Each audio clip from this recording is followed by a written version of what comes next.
Welcome to the Sleepy Geographer channel. Find a comfortable space and let your mind drift to the vast, blue expanse of the South Pacific Ocean.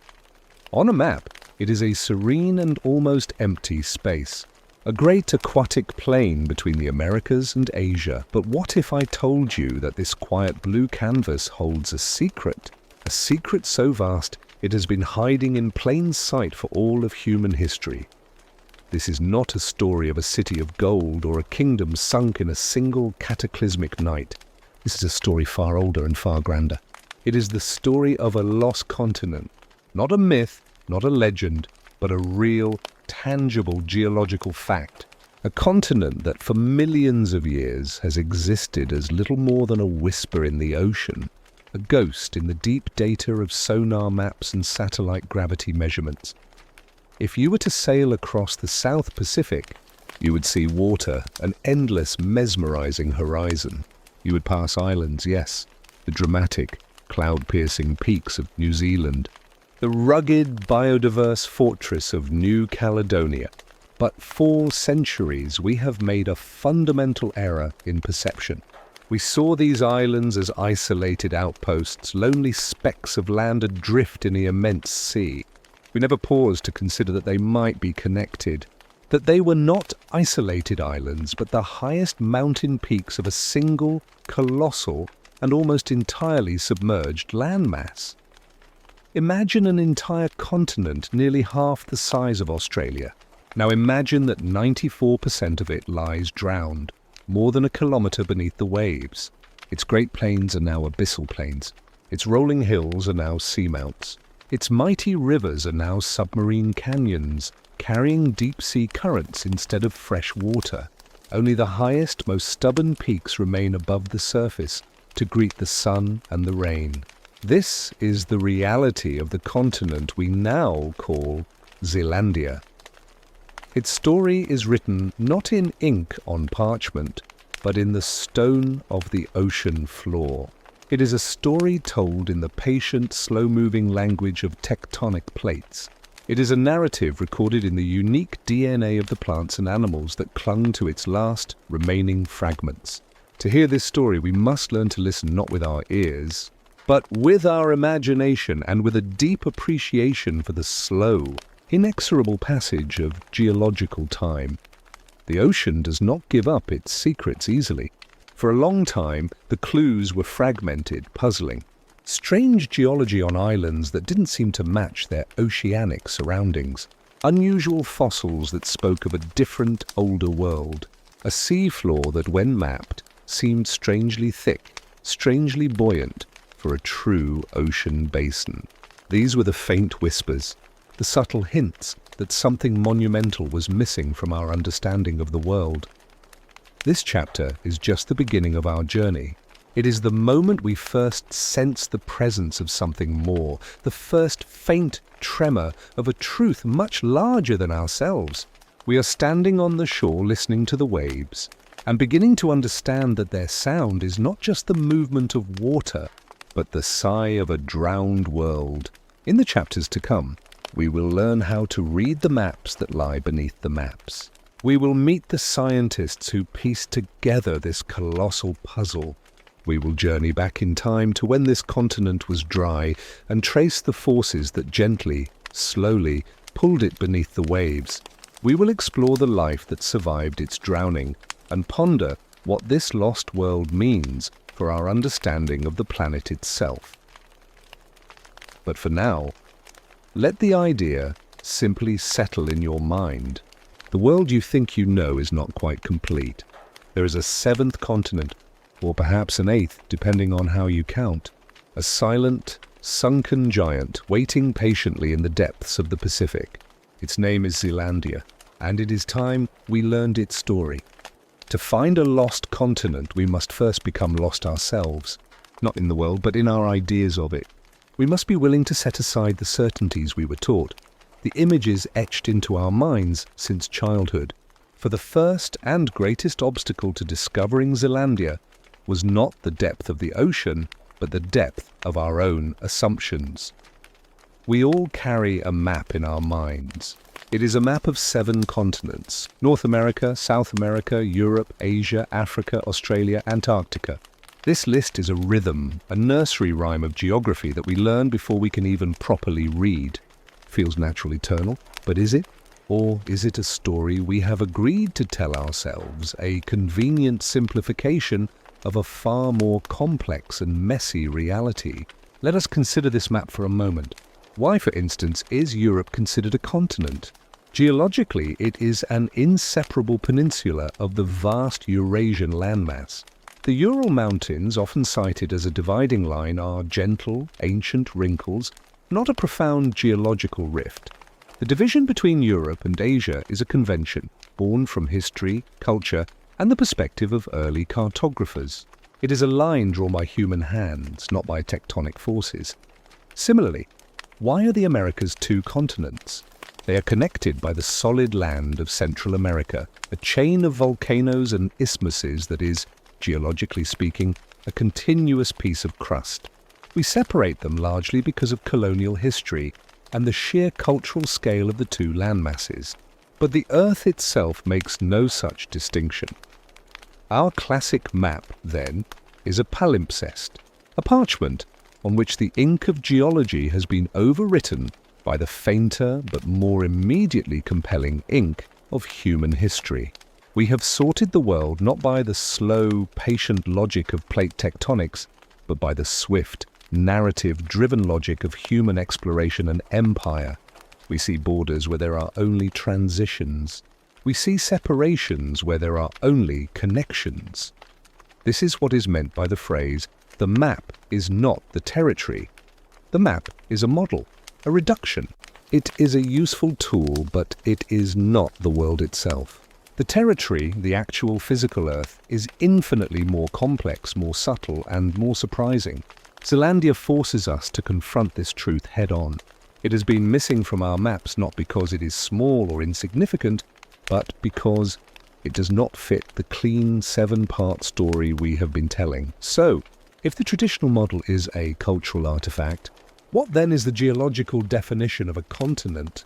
What are the actual criteria that would allow us to confidently point to a vast submerged slab of rock and call it a continent, rather than just a piece of thick ocean floor?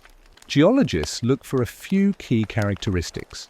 First, and most fundamentally, elevation. A continent is a large, discrete area of land that stands high, or would stand high, relative to the dense, basaltic rock of the ocean floor. It is buoyant. It floats on the mantle like a great ship, riding higher than the surrounding oceanic crust. Zealandia, though mostly submerged, is a vast, elevated platform. Second, geology. Continental crust is different. It is typically composed of lighter, granitic and metamorphic rocks like granite and gneiss, full of silica and aluminum. Oceanic crust, by contrast, is dark, dense basalt, rich in iron and magnesium. It is the difference between the rock of a mountain and the rock of a volcanic island like Hawaii. Third, structure. Continental crust is thick, can be tens of kilometers deep, a great root reaching down into the mantle. Oceanic crust is thin, often just a few kilometers thick. Zealandia, as we will see, possesses a crust that, while stretched and thinner than, say, Asia, is unequivocally continental in its nature. And finally, defined limits. A continent has clear, sharp boundaries with the oceanic crust around it. It is not a vague transition, but a distinct piece of the Earth's puzzle. Zealandia, as it turns out, meets all these criteria with quiet, undeniable certainty. It is not a collection of islands. It is a single, coherent geological entity, a continent in its own right. Our failure to see it was not its fault, but ours. We were looking for land above the waves, when we should have been looking for a specific kind of rock, a specific kind of structure, a specific kind of story written in the very bones of the planet. The map, it turns out, was not wrong. It was merely incomplete. It showed us the parts of the world that were convenient for human habitation and navigation. But beneath that familiar surface, a much older, much grander map was waiting. A map written by the Earth itself. And on that map, the continent of Zealandia is as clear as day. In our next chapter, we will begin to look at the first faint clues that hinted at this deeper reality, the strange lands and deep oceans that whispered to a few curious minds that something was profoundly amiss in the South Pacific. A sense of strangeness that clung to certain places in the South Pacific. For the earliest European explorers, and for the Maori who had navigated there centuries before, the lands we now call New Zealand and New Caledonia did not feel like mere islands. They felt different, older, more substantial. They were, in their own quiet way, whispering that they were part of something much larger. The first clues were not written in scientific papers, but in the very life that thrived upon these lands. When explorers arrived in New Zealand, they found a world that had been marching to a different, slower drumbeat for millennia. Most striking was what was not there. There were no native land mammals, no prowling tigers, no scurrying rodents, no grazing deer. The forests were silent of the sounds that defined other continents. In their place was a kingdom of the unique and the ancient. The birds, isolated from predators, had forgotten how to fly. They walked the forest floors like solemn, feathered ghosts. The massive 10-foot-tall moa, a creature that seems now almost like a myth, browsed in the fern-filled clearings. And the kiwi, a nocturnal, flightless bird, with its feathers like hair and its nostrils at the tip of its beak, was like nothing anyone had ever seen. It was a living fossil, a relic from a time before time. This was not a typical island ecosystem. Islands born from volcanic hotspots like Hawaii are typically populated by species that arrived by chance, seeds carried by birds, lizards, drifting on rafts of vegetation. But New Zealand's life was not just a random collection of castaways. It was a deep, endemic community. Its famous kauri trees, towering like wooden cathedrals, were not recent arrivals. They were the heirs to ancient forests. This was not the life of a small, young volcanic island. This was the life of a continent, a vast, isolated arc that had been cut off from the world for so long that evolution had taken its own peculiar path. The biology itself was a clue, a silent testament to a long-lost connection to a larger land. Then there were the rocks themselves. Geologists who first studied the mountains of New Zealand's South Island, the dramatic Southern Alps, found a story of immense force and antiquity. They were not looking at simple volcanic rock, the kind that forms islands like Tahiti. They were looking at complex, twisted layers of greywacke sandstone and schist, rocks that spoke of being formed in ancient seas and then subjected to unimaginable heat and pressure. They found vast belts of granite and other igneous rocks that were unmistakably continental in their character. This was geology on a continental scale. The Alpine Fault, which runs like a scar along the western side of the South Island, is a tectonic boundary of immense power where two massive plates grind past one another. It is a feature of a continent, not a mere island. The rocks of New Caledonia told a similar story, with unique, mineral-rich formations that pointed to a deep and complex geological history. These lands were not just sitting on the ocean floor, they were built from it, part of a foundation that was fundamentally different from the thin, basaltic crust of the deep Pacific. But perhaps the most compelling early clues came from the ocean itself. In the late 19th and early 20th centuries, as sailors began to take depth soundings, they noticed something peculiar about the seas around New Zealand. The ocean floor here was not the deep, dark abyss one would expect. Instead, it formed a vast, relatively shallow platform that extended for hundreds of miles around the islands. Imagine submerging a great, flat-topped mountain, a mesa, until its summit was just 1,000 meters below the waves. The deep, true ocean floor would lie far below, at depths of 4,000 or 5,000 meters. This is what they found surrounding New Zealand, a submerged plateau of staggering proportions. They called it the New Zealand Plateau. It was too large, too coherent to be explained by any known volcanic activity. It felt, for all the world, like a sunken land. These were the fragments of the puzzle, scattered across biology, geology, and oceanography, a strange, archaic ecosystem that spoke of long isolation, a complex continental geology that defied the simple nature of oceanic islands, and a vast, suspiciously shallow seafloor that suggested a hidden platform beneath the waves. Individually, each clue was a curiosity, a strange bird, an unusual rock, an odd depth on a nautical chart. But to a mind willing to connect them, they began to form a pattern. They were the faint, scattered words of a story trying to be told. A story of a world that had vanished, leaving only its highest peaks and its most resilient life as clues to its former glory. The feeling was no longer just a feeling. It was a hypothesis waiting to be born. The stage was set for someone to look at these strange lands and deep oceans, and to dare to ask the revolutionary question, what if all of this is connected?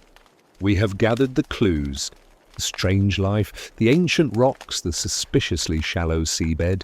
They point to a possibility, a grand and haunting notion. But a collection of clues is not yet a proof. To transform this ghost into a reality, we must give it a soul.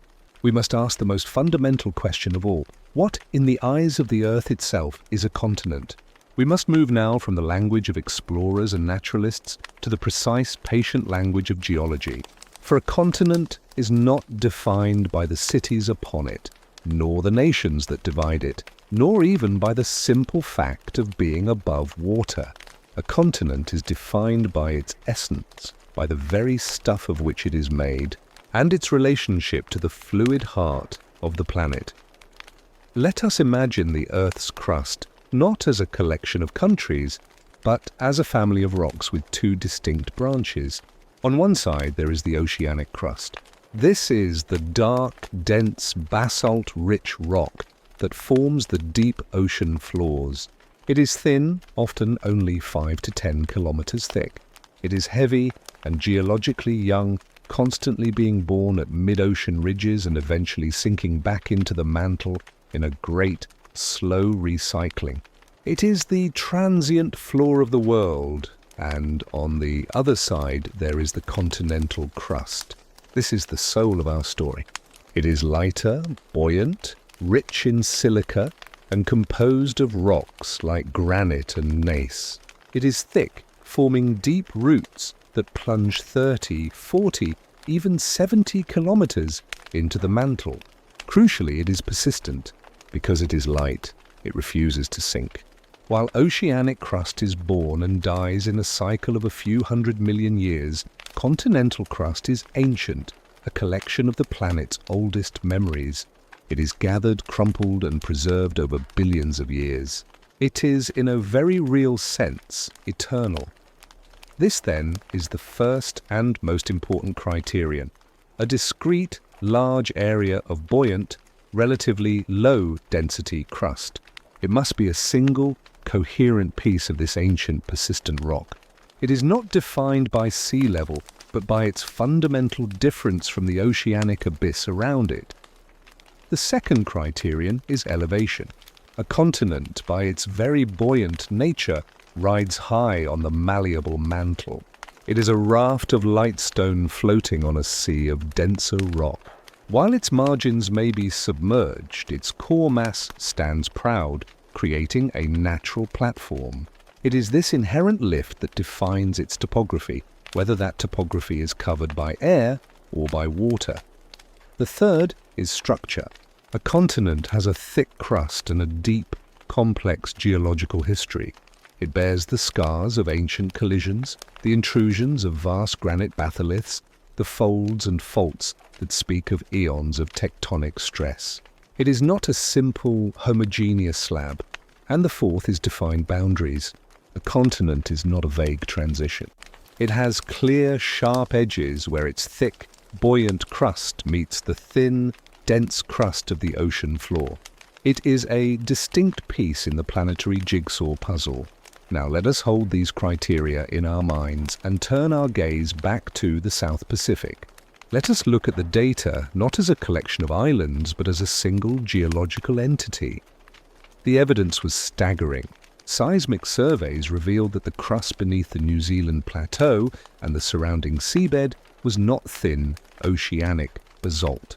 It was 20, 30, even 40 kilometers thick in places. This was not a slightly thickened ocean floor. This was unequivocally continental crust. The rocks dredged from the submerged plateaus were not basalt. They were granite, schist, sandstone, the classic signatures of a continent. And its boundaries? They were sharp and clear.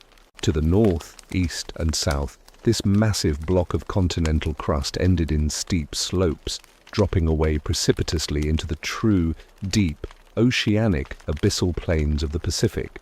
It was a discrete piece, a single, coherent entity. Here was the soul of Zealandia laid bare, a vast singular mass of the Earth's oldest, most persistent rock. It was buoyant, it was thick, it was structurally complex, and it was bounded. It met every single geological definition of a continent. The only thing that set it apart from all the others was its drowning. It was a continent that had, for the most part, lost its battle with the ocean, a raft of granite that had been pulled just below the waterline. This changes everything. We are no longer looking for a lost continent. We are defining a found one. The ghost has a body, and that body has a continental soul. It is not a collection of fragments, but a whole. A vast, silent, submerged world that is, in every geological sense, the equal of Asia, Africa, or America. It simply keeps its own, quieter company. This realization is humbling. It tells us that the Earth's most fundamental structures are not always visible to the human eye. That grandeur can exist in silence, in darkness, under immense pressure. Zealandia is a testament to the hidden architecture of our world, a continent not of showy peaks and sprawling plains, but of patient endurance, a soul of stone waiting in the deep. In our next chapter, this soul will receive a name. The whispers will coalesce into a word, and a new continent will officially be proposed to the world. For decades, the evidence had been accumulating. The strange biology, the continental rocks, the vast submerged plateau. It was all there, a constellation of data points waiting for someone to draw the lines between them, to see the picture they formed. In science, as in art, an idea often needs a name to truly come to life. It needs a word to give it shape, to make it discussable, to transform a vague notion into a tangible hypothesis. For our lost continent, that moment arrived in 1995, and the name given to it was Zealandia. The man who formally gave voice to the ghost was an American geophysicist named Bruce Luyendyk. He was not looking to discover a new continent, not in the dramatic, romantic sense. He was, like all good scientists, simply trying to make sense of a complex set of observations. He was studying the tectonic processes that had shaped the region around New Zealand, a messy and complicated geological knot. As he pieced together the data, the consistent crustal thickness, the distinct rock types, the clear boundaries, he realized that the existing language was insufficient. Referring to the New Zealand microcontinent, or the New Zealand plateau, didn't quite capture the scale. It was like calling the peak of Mount Everest a large hill. It missed the profound, fundamental nature of the thing itself. And so, in a 1995 paper, Luyendyk proposed a new name. He called this vast, largely submerged continental mass Zealandia. He framed it not as a wild speculation, but as a logical and useful classification. He argued that this was not merely a collection of fragments, but a coherent piece of continental crust, a continental fragment of Gondwana that was significant enough to be considered its own entity. The name was a synthesis, a container into which all the scattered clues could be poured and finally held together. The name itself is a quiet piece of poetry. Zealandia. It echoes Zealand, the English name for the Danish island of Sjælland, which in turn was the namesake for the Dutch province of Zealand, from which the explorer Abel Tasman derived the name New Zealand. The "ia" suffix gives it a classical, geographical weight, placing it alongside names like Arabia, Siberia and Australia. It is a name that feels both old and new, rooted in the history of exploration, yet pointing to a futuristic understanding of our planet. But a name, however fitting, is not yet proof. Luyen Dick's proposal was a starting pistol, not a finish line. It was an invitation to the global scientific community. It was a challenge. Here is a hypothesis, he said. Here is a name for it. Now go and test it. Prove it or disprove it. And for a time, the geological world was cautious. The idea was radical. It challenged the very map we all carried in our heads. To call this submerged plateau a continent was to redefine a fundamental category of our planet. Skeptics asked valid questions. Was it truly a single coherent mass? Was its crustal structure genuinely continental throughout, or was it a patchwork? Was its separation from Australia clear and definitive? For 2 decades, Zealandia existed in a kind of scientific limbo, a compelling idea, a beautiful name, but not yet a confirmed fact. It was a continent in waiting. The name, however, provided a crucial focus. It gave researchers a target. Now expeditions could be planned to Zealandia. Papers could be written about Zealandia. The name provided a conceptual anchor around which evidence could coalesce. This is the profound power of naming. Before 1995, there was an anomalous region in the South Pacific. After 1995, there was Zealandia. The name did not create the continent, any more than naming a star creates the light. But it gave us a lens through which to see it clearly. It organized the chaos of data into a single, elegant story. It allowed the ghost to step out of the shadows and into the light of scientific inquiry. The name Zealandia was the key turning the lock. The door was now open, and a flood of new research was about to pour through, moving the idea from the fringes of geology to its very center. The whisper had found its voice, and it was about to speak its name to the world. In our next chapter, we will begin to explore the central tragedy of this story, the Great Drowning. We will seek to understand how a continent, a buoyant raft of stone, could be pulled beneath the waves. To give a continent a name is to grant it an identity, to acknowledge its existence. But the story of Zealandia is not one of presence, but of absence. It is the story of a world that was and is no longer. The central haunting event in its long history is not its birth, but its drowning. How does a continent, a buoyant raft of the planet's lightest rock, sink beneath the waves? The answer is not a single cataclysm, but a slow, patient, and ultimately inescapable process of geological surrender. Let us journey back in time, some 80 million years ago. The world was a different place. Dinosaurs, though in their final chapter, still walked the land, and Zealandia was not lost. It was, for the most part, found. It was a visible, tangible part of the Earth's surface. A vast, sprawling landmass, not as towering as the Himalayas, but as a continent of low mountains, rolling hills, broad plains, and shallow seaways. Rivers carved valleys through its landscape. Forests filled with ancient and unfamiliar flora covered its slopes. Strange creatures, the ancestors of the moa and the tuatara, moved through its ecosystems. It was a living, breathing world, but beneath this serene landscape, a profound change was underway. Zealandia was being stretched. As it pulled away from the supercontinent Gondwana, the tectonic forces were not kind. The crust, once thick and robust, was being pulled apart like warm taffy. It thinned, it fractured. Along great fault lines, blocks of crust subsided. This stretching created vast, low-lying basins. The continent was, quite literally, being unmade. This is the first act of the drowning, thinning. A continent's buoyancy is a function of its thickness. Imagine a wooden raft. A thick, solid raft rides high in the water. But if you were to split that raft into thinner planks, each plank would float, but it would float much lower. Zealandia's crust was being planed down from a mighty thickness to a slender, frail version of its former self. It was losing its lift. The second act is one of simple, cruel physics, isostasy. This is the principle of buoyancy applied to the Earth's crust. A thick continental crust floats high on the dense mantle. A thin one sinks lower. As Zealandia stretched and thinned, it became less buoyant.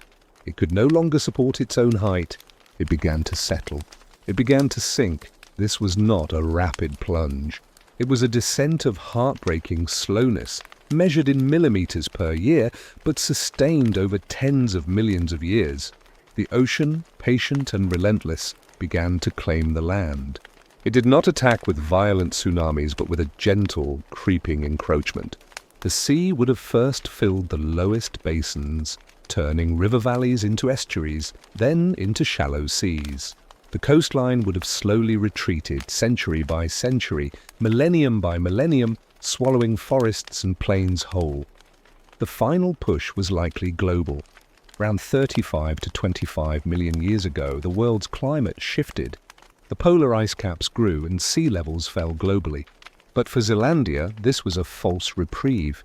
The thinning of its crust was the dominant, unstoppable force. As it continued to sink, the waters returned, this time with a finality. The last land bridges were severed. The Great Plains were inundated.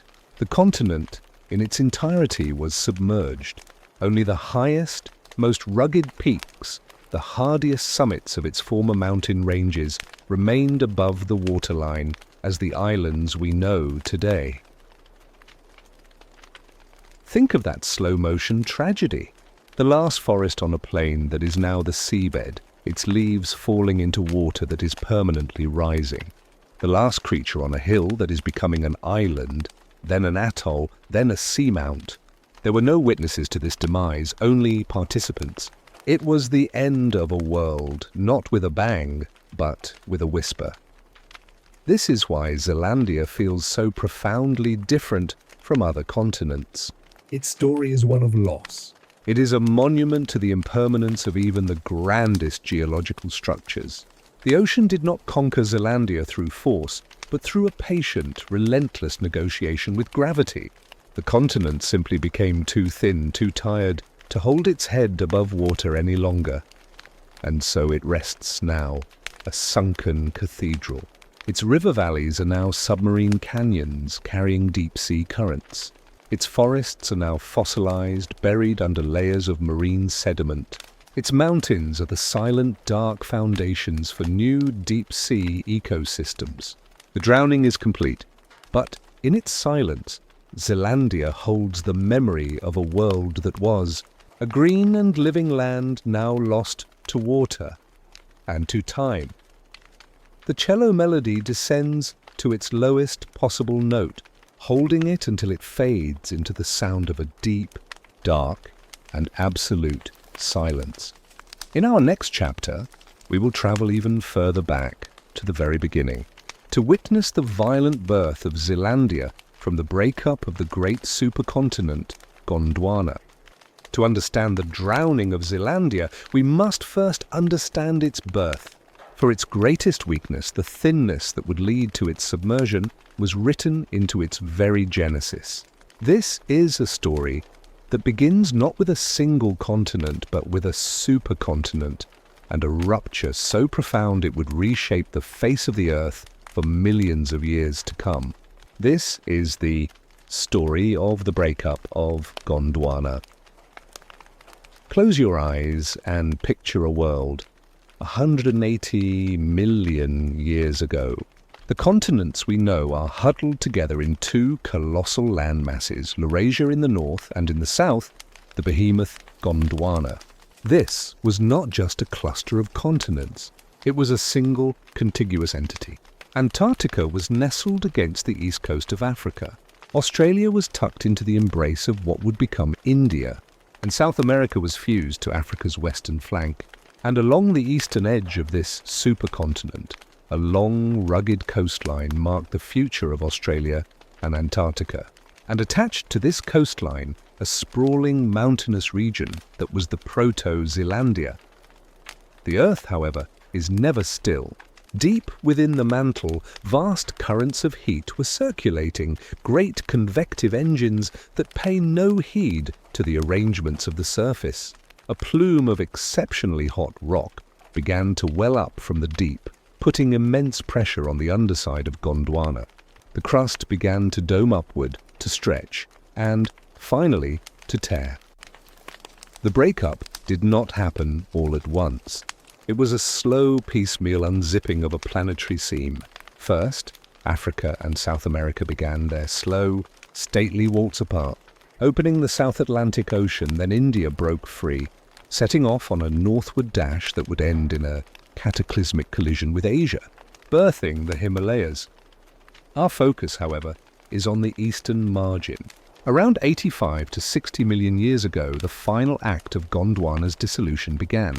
The landmass that would become Australia, along with Zealandia, began to pull away from Antarctica. This was not a clean break. It was a protracted, agonizing separation. The crust along this margin was not simply cracking.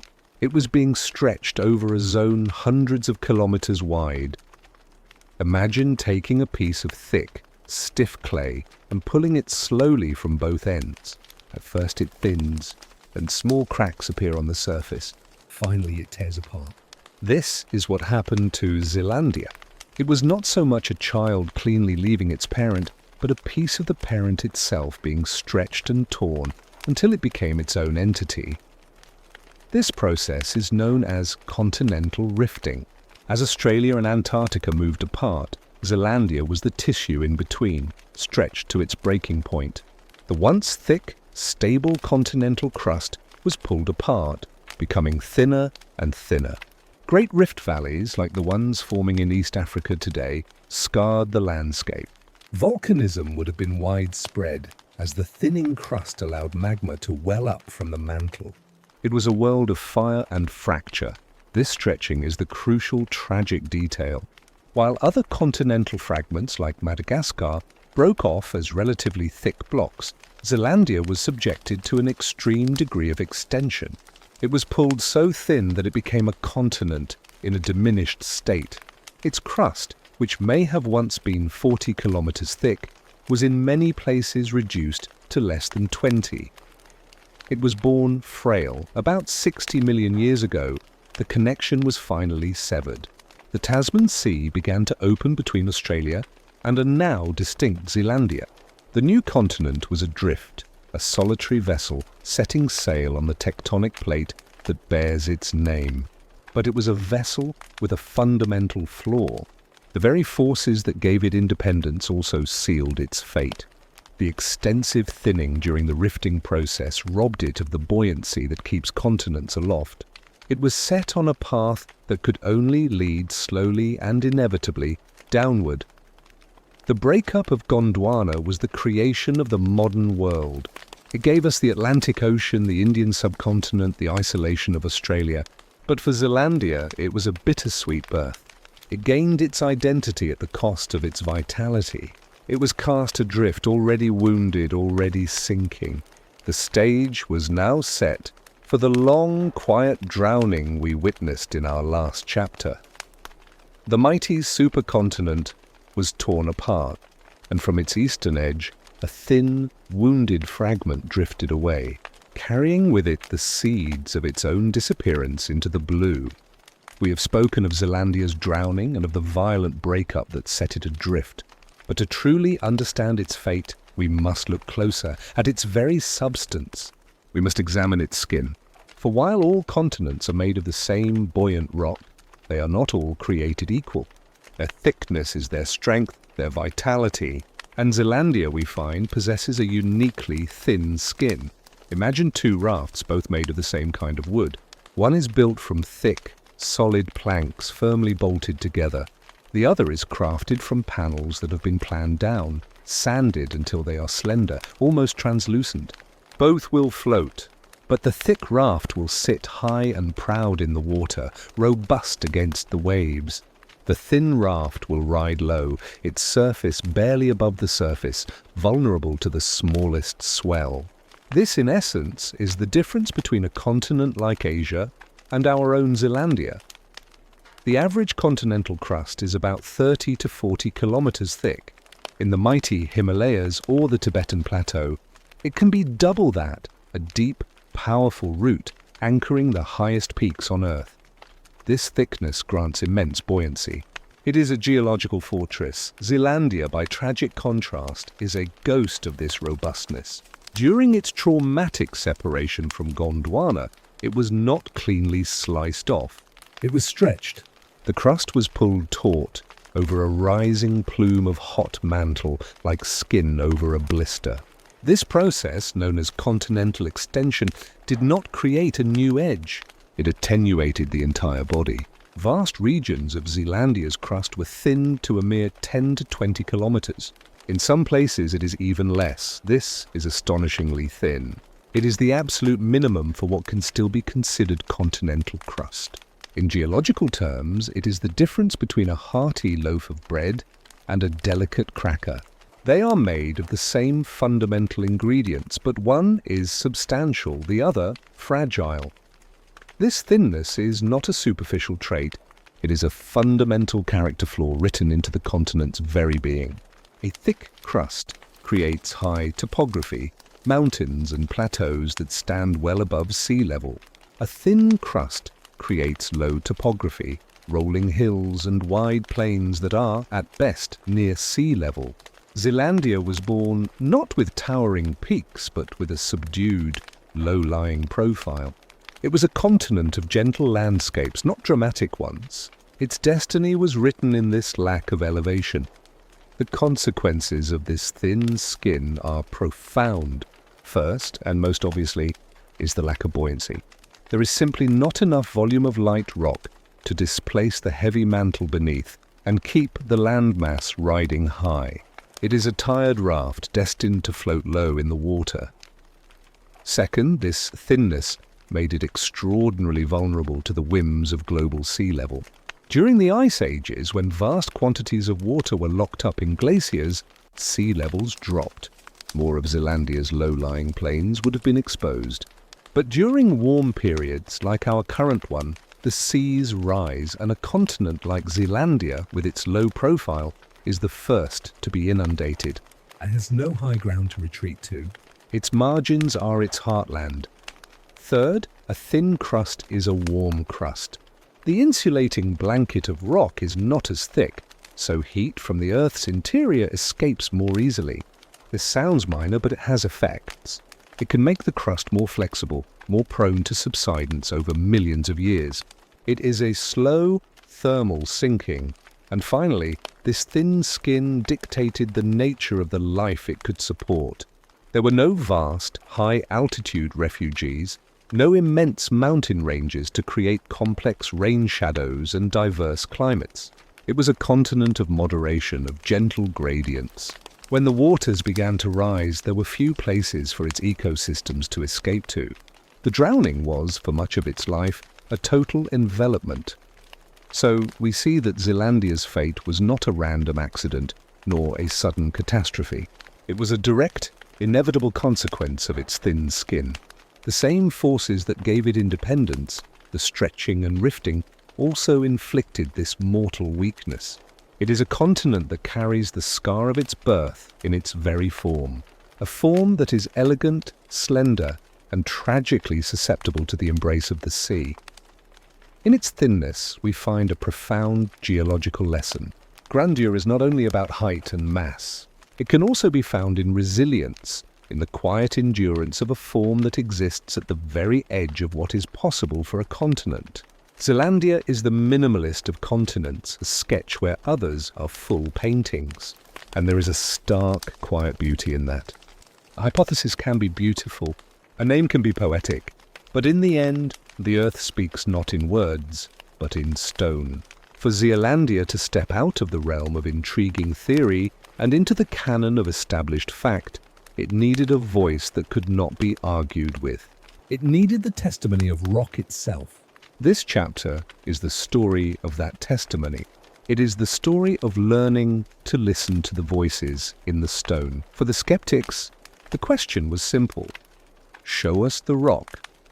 Prove that this submerged plateau is not just a thickened piece of oceanic crust, but is fundamentally continental in its nature. The answer to this challenge did not come from a single location, but from a chorus of evidence gathered from the highest peaks to the deepest seabed. Let us begin with the most accessible voices, the islands themselves. The Southern Alps of New Zealand are not silent. They are a roaring sermon in stone. Here, geologists find vast, sweeping belts of greywacke, a hard, grey sandstone, and argillite, a dark, fine-grained rock. These are not volcanic rocks born of fire in the deep ocean. They are sedimentary rocks formed from the sand and mud of ancient rivers and sea floors, now hardened and tilted vertically by immense tectonic force. They speak of ancient landscapes, of erosion, of deposition. They tell a story of a continent's long and active life. And then there is the granite. In Fiordland on New Zealand's southwestern edge, we find immense bodies of this beautiful speckled rock. Granite is the quintessential continental rock. It forms deep within the crust from the slow cooling of magma, a process that creates its distinctive crystalline structure. It is the very heart of a continent, exposed by millions of years of erosion. To find such vast granitic formations is to find the undeniable signature of a continental soul. But what of the 94% of Zealandia that is submerged? This is where the story becomes truly compelling. How does one read the stones at the bottom of the sea? The answer lies in dredges and drills. Research vessels began to traverse the submerged plateaus of Zealandia, trailing dredges along the seafloor. These are strong, metal baskets designed to scoop up samples from the ocean bottom. When they were hauled aboard, they did not bring up only the dark, fine-grained basalt of the oceanic abyss. They brought up granite. They brought up gneiss. They brought up sandstone and shale. They were pulling up the shattered ruins of a drowned world. Each rock was a fossilized piece of the continent's former surface, a piece of an ancient mountain, a fragment of a riverbed, now resting silently in the cold, dark depths. The most definitive evidence, however, came from a more ambitious endeavor, deep-sea drilling. Projects like the International Ocean Discovery Program, IODP, deployed advanced drilling ships to bore deep into the seabed of Zealandia. They were not just skimming the surface. They were extracting core samples, long cylindrical records of the subsurface that told a story stretching back tens of millions of years. These cores were like reading a diary page by page. The top layers were composed of marine sediments, the ooze and silt that had settled on the drowned continent. But as the drill bit went deeper, it passed through a critical boundary. Below the recent marine layers, it struck ancient terrestrial rocks. It found coal seams formed from compressed swamp vegetation. It found layers of sandstone containing the fossils of land plants and spores. It found evidence of soils that had once been open to the air and the sun. This was the ultimate proof. Here, a kilometre beneath the waves, was the unmistakable evidence of a lost landscape. They were not just looking at rocks that could be from a continent.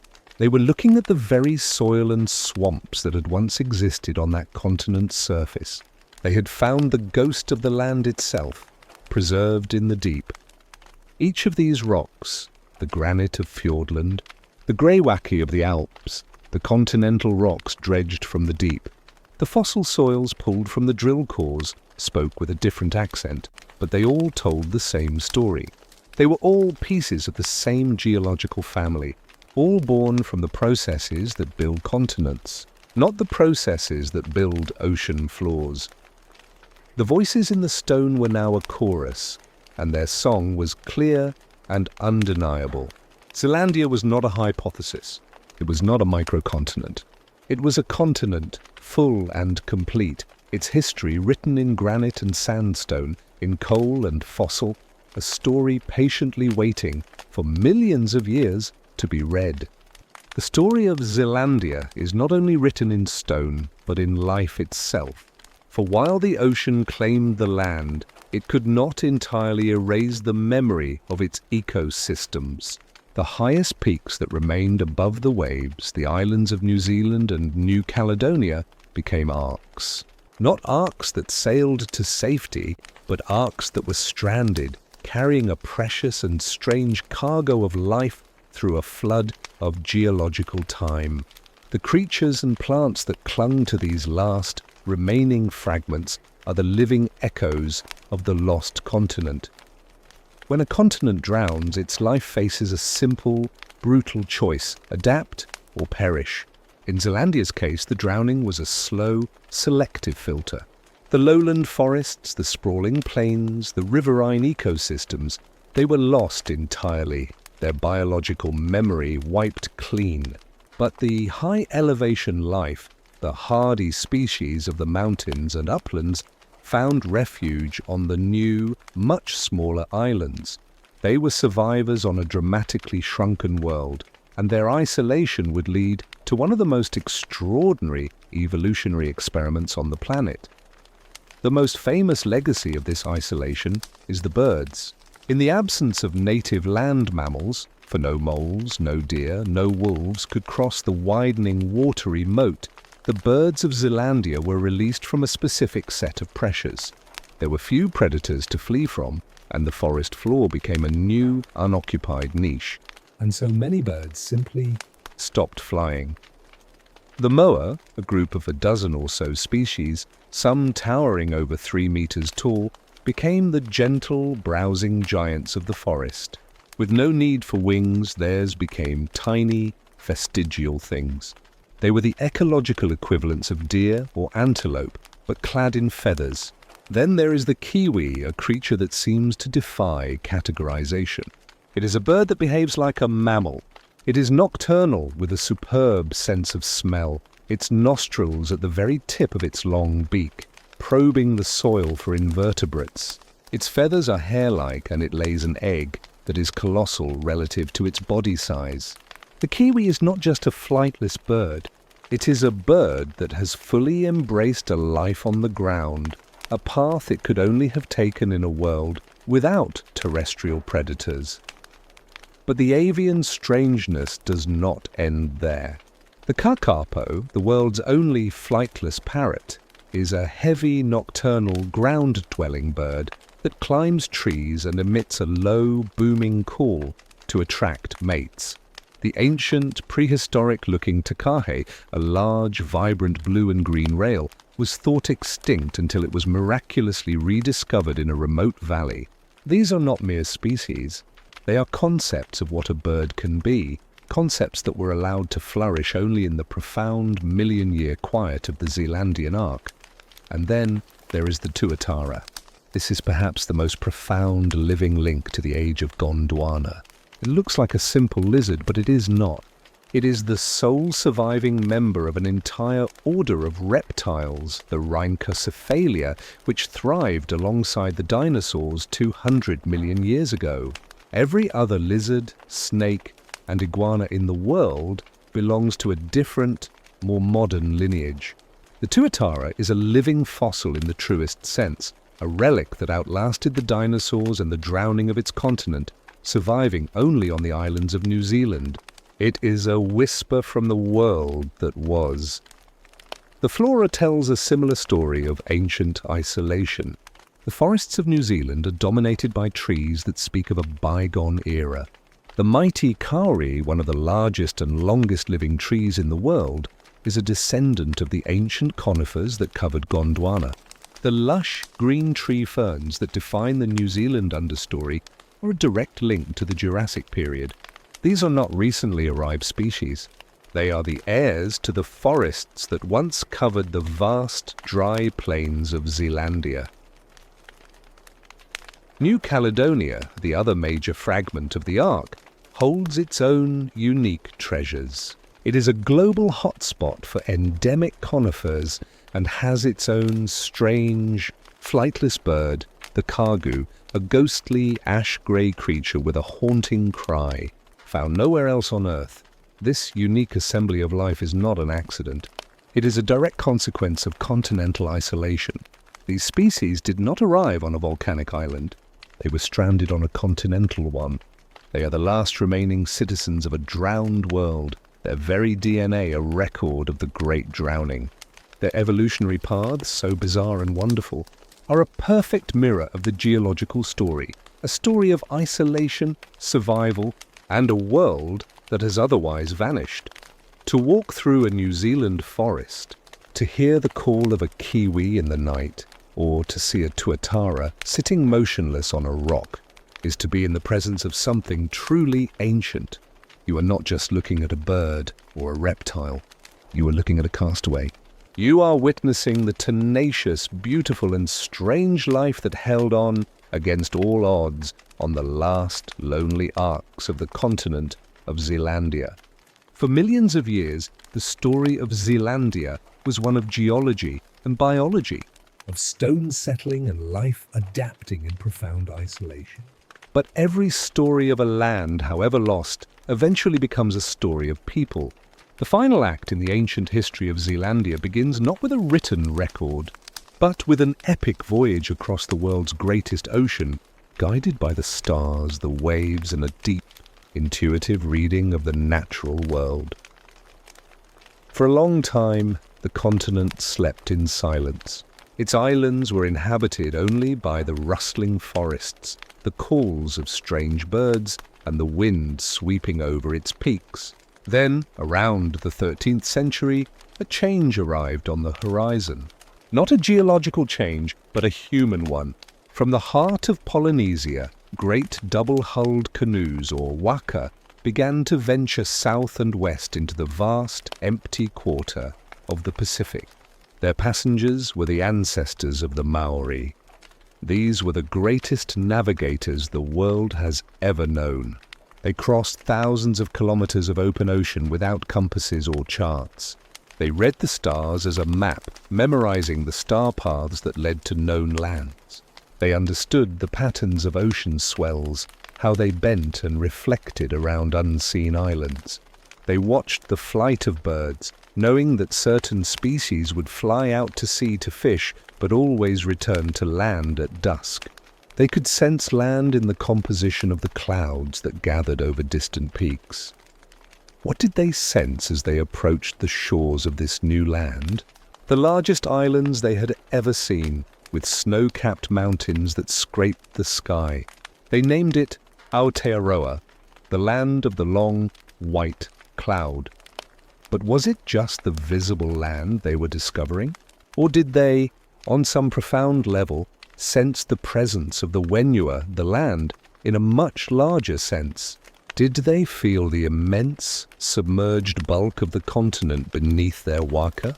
While their science was different from our own, their understanding of the world was deeply connected to place and origin. The stories they developed to explain this new, dramatic land spoke of a deep geological intuition. They told of the demigod Maui, who, while fishing in his great canoe, the South Island, used a magic fish hook to pull a gigantic fish from the depths of the ocean. This fish, the North Island of New Zealand, was known as Te Ika a Maui. Sometimes the South Island was the canoe itself, and Stewart Island to the south was its anchor stone. These are not merely children's stories. They are creation myths that accurately describe a fundamental truth, that this land was indeed pulled from the sea. Not in a single day by a demigod, but over millions of years by tectonic forces, and yet the metaphor is stunningly apt. The Maori arrival was the moment the human story became intertwined with the geological one, interpreting the continent's existence through a powerful, poetic lens. Life for the first arrivals was shaped by the continent's unique legacy. They encountered a world without terrestrial mammals. The largest animals were the majestic, flightless moa, some of which stood twice the height of a person. The forests were dense with unique bird life. The first humans became, of necessity, a part of this fragile ecosystem. They hunted the moa and other birds, and they brought with them the Polynesian rat, or kiore, and the dog, or kuri. In a heartbeat of geological time, the human presence reshaped the islands. The moa, so perfectly adapted to a world without fast, intelligent predators, were hunted to extinction within a few centuries. Fires altered the landscape. It was a rapid, dramatic change, a new kind of force acting upon the ancient, weathered continent. Yet in this process, the people of Aotearoa developed a deep, spiritual connection to the land, a concept known as Turangawewe, a place to stand.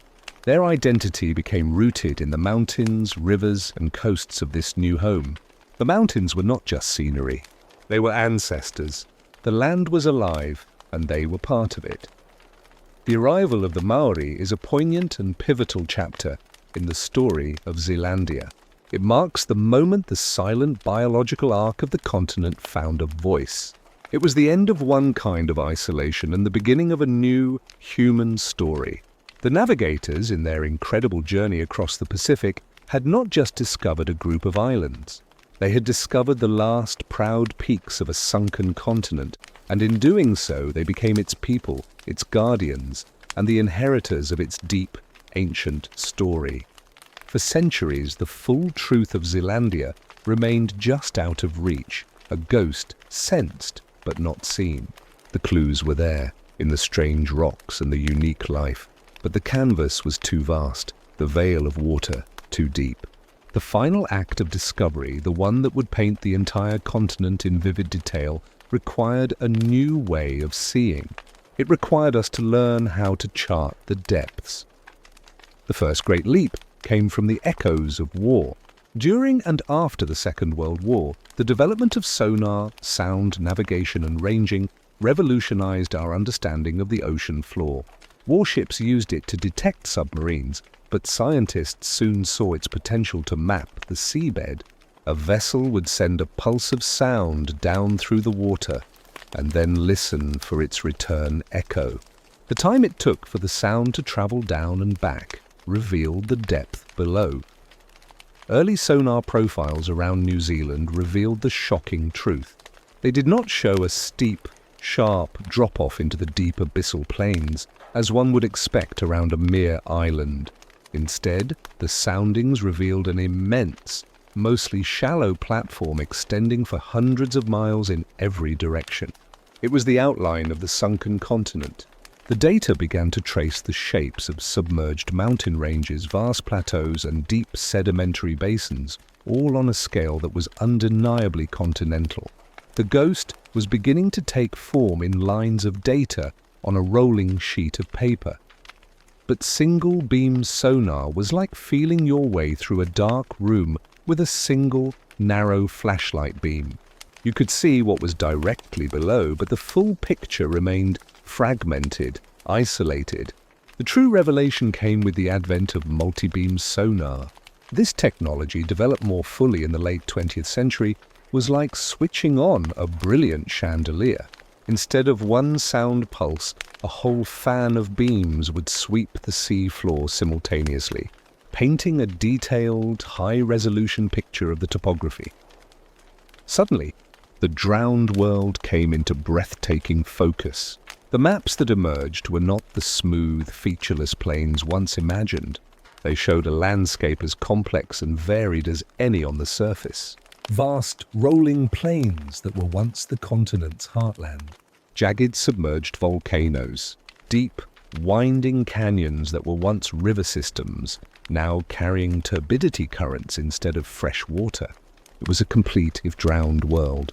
The sonar pings were like a sculptor's chisel, slowly carving the form of Zealandia out of the darkness. Yet, there was another tool, one that worked not with sound, but with gravity and from the vacuum of space. This was satellite altimetry. Satellites, like the famous CSAT and the later GeoSat, were equipped with radar that could measure their exact height above the ocean surface with astonishing precision. This might seem unrelated to the seafloor, but it provided the final master key. The Earth's gravitational pull is not uniform. A massive underwater mountain, like a seamount or a thick block of continental crust, has slightly more mass than the surrounding thin oceanic crust. This extra mass exerts a slightly stronger gravitational pull, enough to attract a tiny, extra amount of water around it. This creates a barely perceptible hill on the ocean's surface, perhaps only a few centimeters high. Conversely, a deep ocean trench with a lack of mass creates a slight valley on the surface. The satellites could detect these infinitesimal variations in sea surface height. By meticulously mapping these gravitational bumps and dips across the entire globe, scientists could infer the topography of the seafloor beneath. It was like reading the shape of the ocean floor by looking at the subtle wrinkles on its skin. When the satellite gravity map of the South Pacific was complete, the result was unequivocal. There, in stunning clarity, was the entire outline of Zealandia. It was a single, coherent, continental shape, standing proud in the gravity field, sharply defined against the deep, dense oceanic plains that surrounded it. The Campbell Plateau, the Chatham Rise, the Lord Howe Rise, all were connected, all part of one immense structure. The continent was no longer a collection of disparate clues. It was a single, beautiful, and undeniable data visualization. This was the modern discovery. It was not the discovery of something new, but the final, conclusive revelation of something that had always been there. The patient, digital eyes of sonar and satellites had peeled back the ocean, allowing us to see the lost continent not as a theory, but as a fact. The map was finally complete. The territory at last was known. For decades, Zealandia had existed in a state of scientific limbo.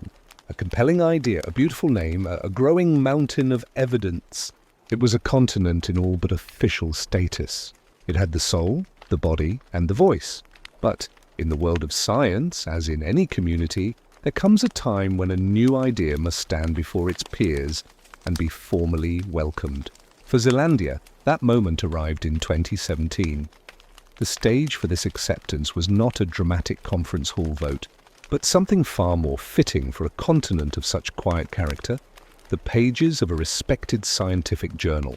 In March of that year, the journal GSA Today, published by the Geological Society of America, featured a landmark paper. Its title was direct and unflinching: Zealandia, Earth's Hidden Continent. The paper, authored by a team of leading geologists, was not a wild proposal. It was a meticulous point-by-point summation of the evidence, a final, compelling argument laid out with the quiet confidence of a case that could no longer be denied. It was the synthesis of all the whispers from the stone, all the echoes from the deep, all the lines drawn by satellites. It presented Zealandia not as a hypothesis, but as a conclusion. The argument was built upon the same 4 pillars we have explored on our journey. The paper walked the global scientific community through them, one by one. First, elevation. The paper presented the vast, coherent, and elevated nature of the crustal platform of Zealandia, standing distinct from the deep ocean floor that surrounded it. It showed how it was not just a collection of submerged bits, but a single, massive structure that, despite being underwater, rode high relative to the oceanic crust. Second, geology. This was the heart of the evidence. The paper compiled the data from decades of dredging and drilling. It presented the granites, the schists, the greywackies, the volcanic rocks, all speaking the unmistakable language of continental crust. It showed the clear, sharp contrast between this and the basaltic rocks of the true Pacific Ocean basin. Third, crustal structure. Through seismic data and gravity models, the paper demonstrated that Zealandia's crust was consistently thicker than oceanic crust. While thinner than most continents, its 20-30 kilometer thickness was a world apart from the 5-10 kilometer thickness of the ocean floor. It was a continent just one with a thin skin and, fourth, well-defined limits. The satellite gravity maps were the final, elegant proof. They showed Zealandia's boundaries with stunning clarity. Here was its coast, here was its edge, a clean, sharp line where the continental crust ended and the oceanic abyss began. It was a distinct piece of the planetary puzzle. With these 4 criteria met, the authors made their case with simple, powerful logic. If this is what defines a continent, and it is, then Zealandia must be one. There was no room for argument. It was not a microcontinent, not a fragment, not a plateau. It was a continent.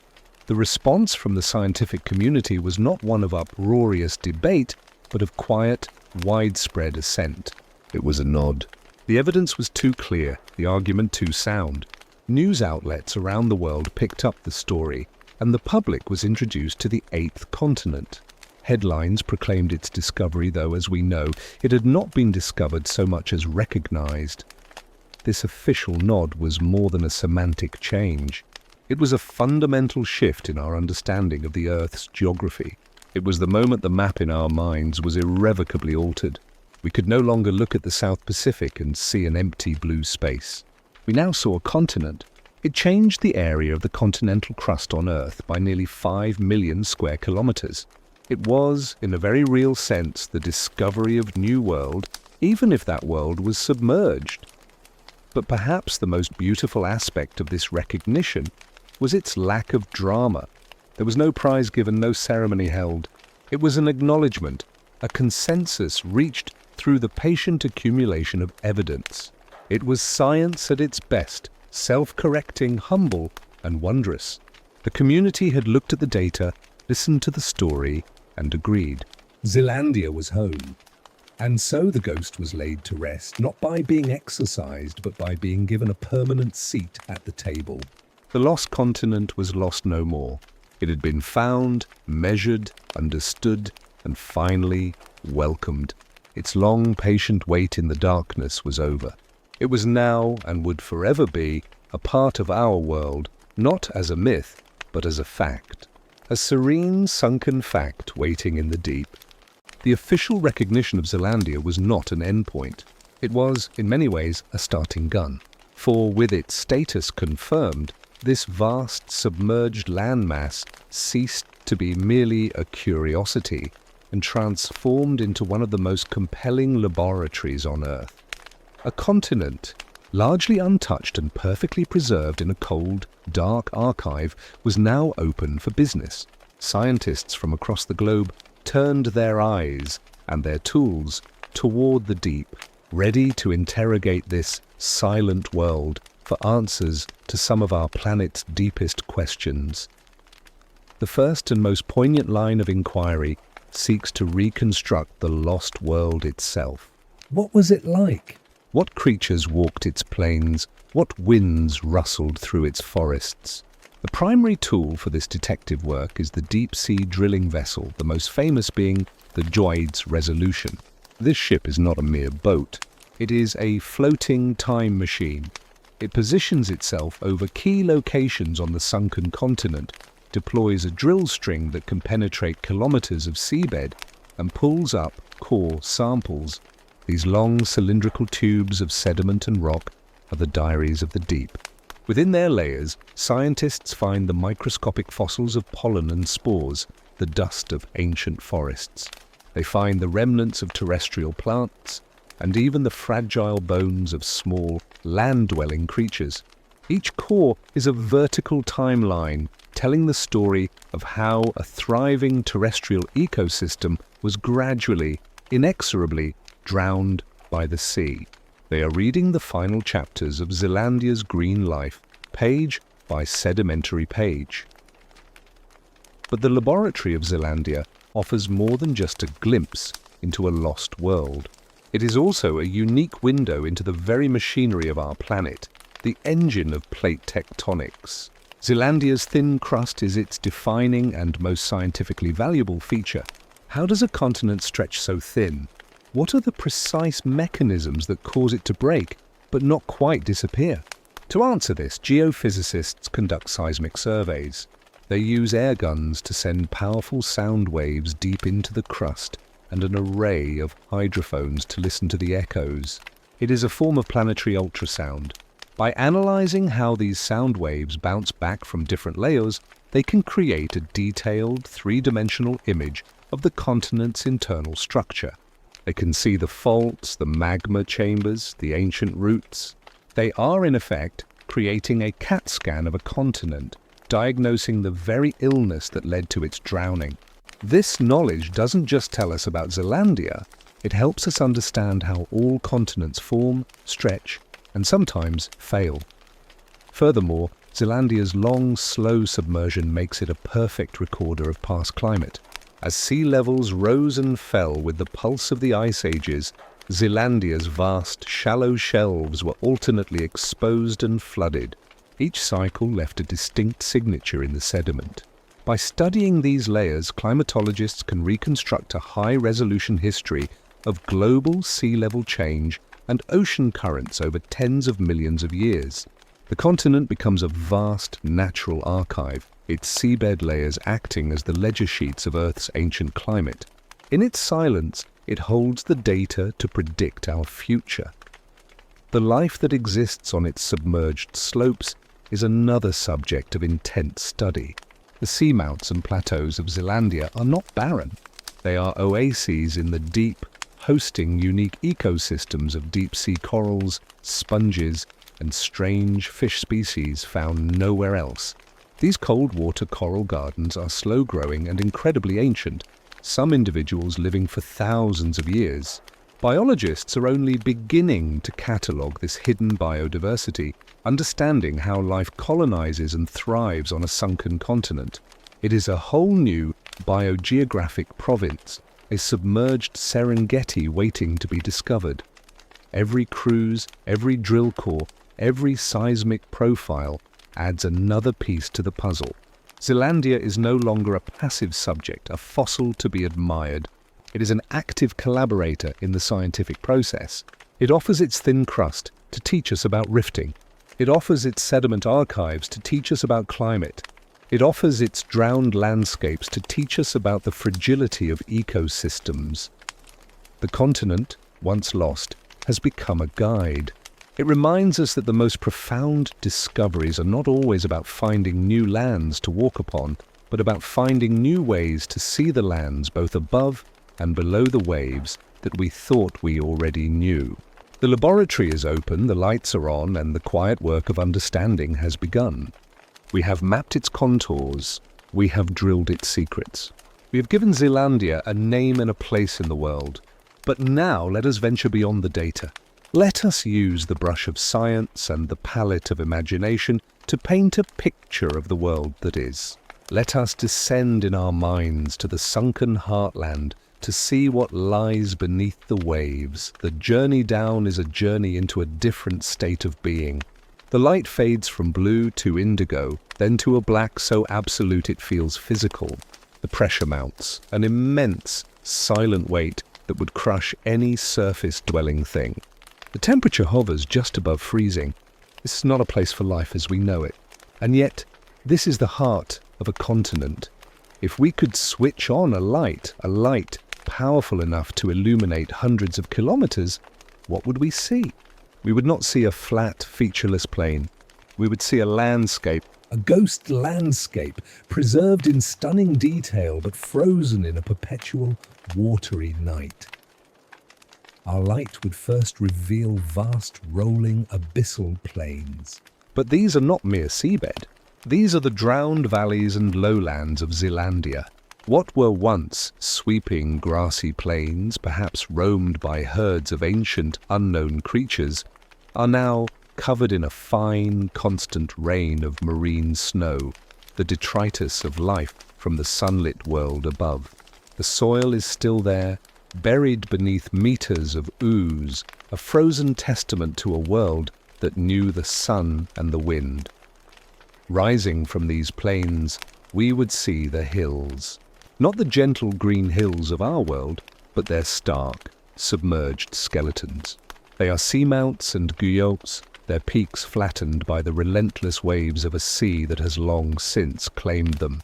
Their slopes are not covered in trees, but in slow-growing cold-water corals. These corals form gardens in the dark, their delicate white and orange branches filtering nutrients from the current. They are the new forests of Zealandia, silent, slow, and spectacular. And cutting through these plains we would find the rivers, or rather their ghosts. Submarine canyons, deep and sheer-walled, snake across the seafloor. These are the same rivers that once carved their paths through the soil and rock of the living continent. They carried fresh water from mountain highlands to the sea. Now they carry something else, turbidity currents. These are powerful, dense flows of sediment-laden water that periodically rush down the canyons like underwater avalanches, carving the channels deeper, building great fans of sediment at their mouths. The process is the same. Only the medium has changed. The rivers still flow, but now they flow in silence and darkness. What of the heartland's life?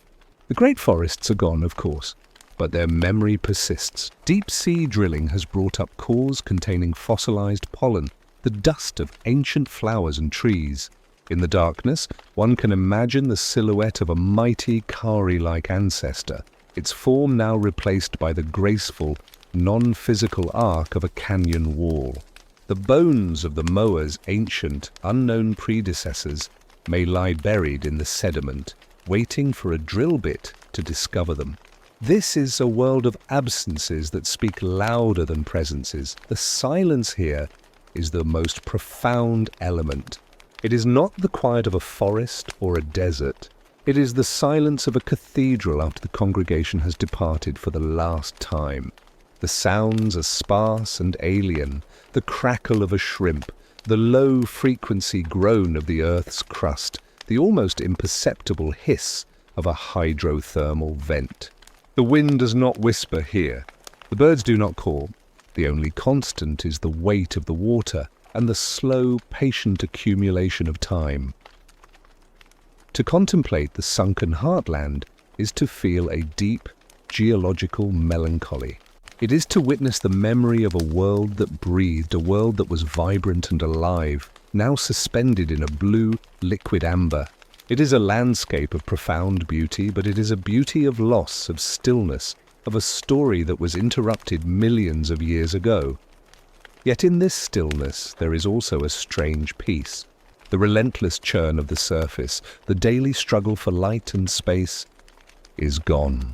Here, change is measured in millennia, in the slow drift of sediment, in the gradual growth of a coral polyp. It is a world that has found a new, slower rhythm, a different kind of existence. The sunken heartland of Zealandia is a monument to the impermanence of all things, even continents, but it is also a testament to endurance.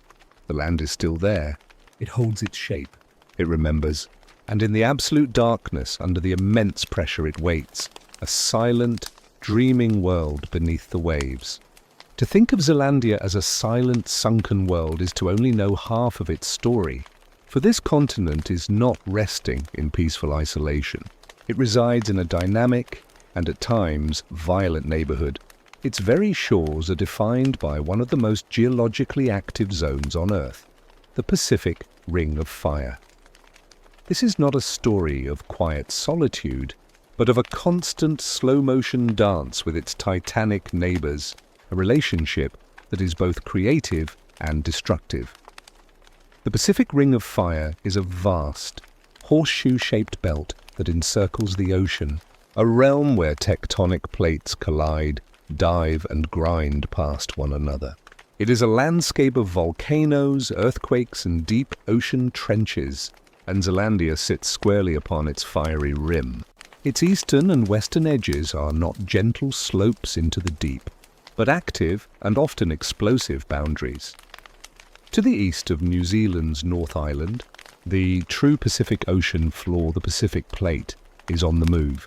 It is marching relentlessly westward, and when it meets the Australian Plate, upon which most of Zealandia sits, it does not slow down. It dives, it plunges downward into the Earth's mantle along a line called the Hikurangi Trench.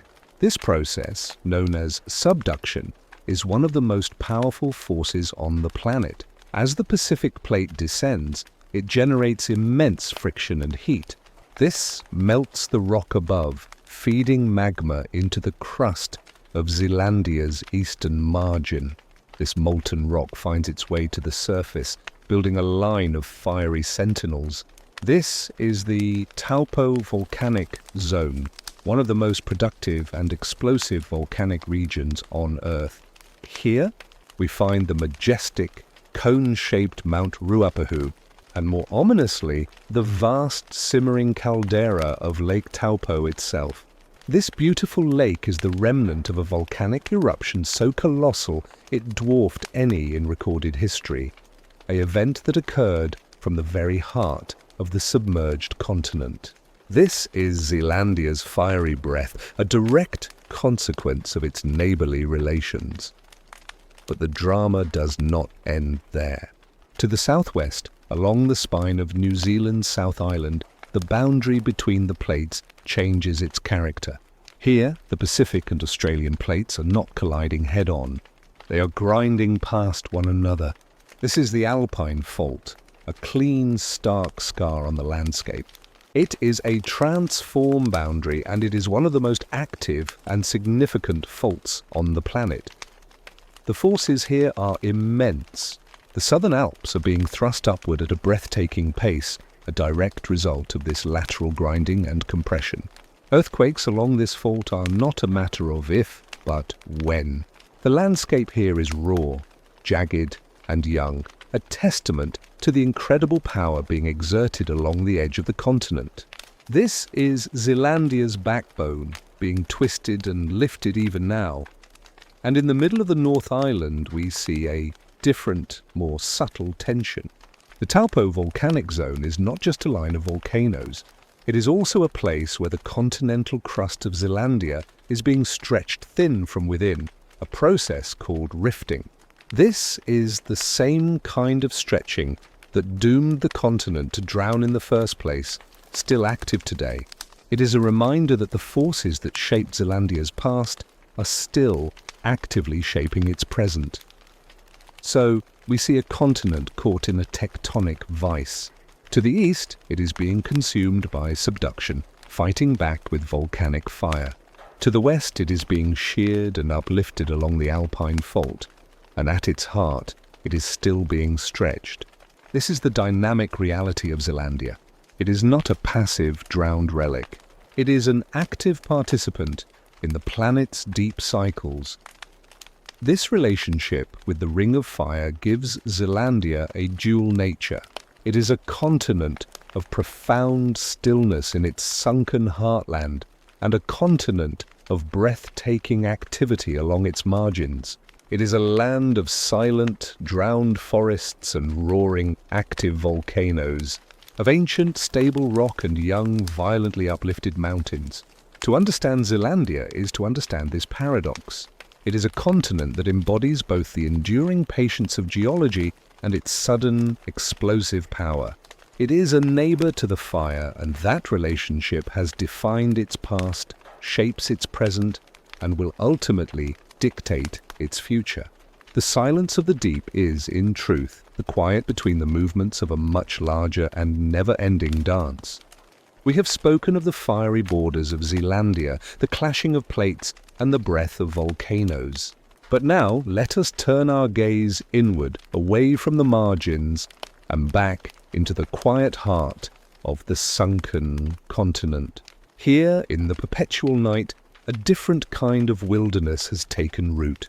This is not the wilderness of towering trees and calling birds, but a wilderness of the deep, a slow, silent, and spectacular world that has colonized the bones of the lost land. The landscapes of this submerged wilderness are the seamounts, the plateaus and the continental slopes of Zealandia. If we could descend with a light, we would find that these are not barren geological graveyards. They are thriving metropolises of the deep, built on a scale and timeline that challenges our very understanding of life. The most breathtaking residents of this wilderness are the deep-sea corals. Forget the vibrant photosynthetic corals of the tropical sunlit reefs. These are their ghostly cousins, the architects of the dark. They do not rely on the sun, but on filtering microscopic prey from the nutrient-rich currents that sweep across the drowned continent. They grow in gardens of stunning complexity. Some form delicate branching structures like white lace. Others grow in solitary, tree-like forms, while others create dense, tangled thickets that provide shelter for a host of other creatures. These coral gardens are forests in slow motion. A coral polyp that might grow a few millimeters in a year is an explosion of speed here. Some of these corals are thousands of years old, living archives of the ocean's history. Their skeletons hold chemical records of past water temperatures and nutrient flows, a data stream written in stone over millennia. To witness a field of these white, orange, and pink structures in the beam of a submersible light is to see a garden of frozen fireworks. A silent celebration in the abyss, but the true heart of this deep wilderness. The most alien and profound ecosystem gathers around the hydrothermal vents. Along the volcanic back-arc basins of Zealandia, particularly the Kermadec Ridge, the Earth's inner fire leaks through the thin crust. Here, superheated water, rich in dissolved minerals from the mantle, spews from chimney-like structures called black smokers. The water can exceed 700 degrees Fahrenheit, yet it does not boil due to the immense pressure. This toxic, scalding environment is the cradle for one of the most astounding discoveries of the 20th century, chemosynthetic life. Entire ecosystems exist here that do not depend, even indirectly, on the sun. At the base of their food web are bacteria that derive their energy not from photosynthesis, but from chemosynthesis. They convert the toxic hydrogen sulfide from the vent fluids into usable energy.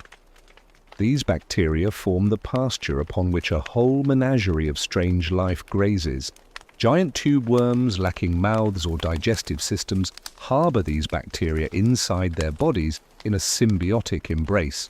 Strange ghost-white crabs scuttle over the chimneys, grazing on bacterial mats. Unique species of limpets, snails and fish, found nowhere else on Earth, thrive in this hot, dark and chemically toxic world. These vent communities are like isolated islands in the deep, each one a self-contained universe running on a different kind of engine.